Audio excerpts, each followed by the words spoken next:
फरमान जारी थियो त हर कंहिं हिंदुअ खे इस्लाम क़बूल करणो पवंदो, न क़बूलींदड़ खे क़त्ल कयो वेंदो।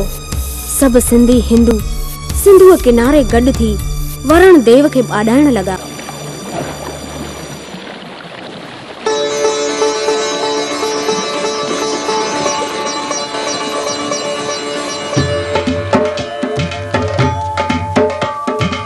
दूल तुंहिंजे दर ते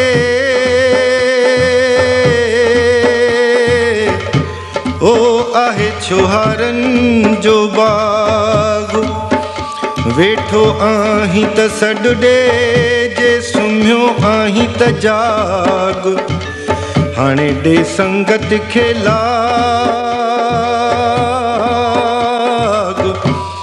ओ जेके स्वाली तुंहिंजे दर जा। अजब तूं अजब तेरी वॾियाई, लख आवन लख जावन, ओ लख खड़े हैं स्वाली।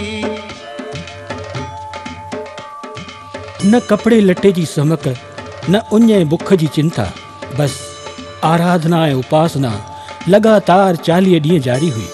40 ॾींहं दयालुअ दया पाले सिंधु नदीअ मां निकिरी निर्वार थियो ऐं खेनि हिन ज़ुल्म ज़ोर ज़बरदस्तीअ खां आज़ाद करण जो वचन ॾिनाई। ओ वरण देवता ॿियो को न पर ओ हो हर सिंधीअ जो इष्ट देव झूलेलाल।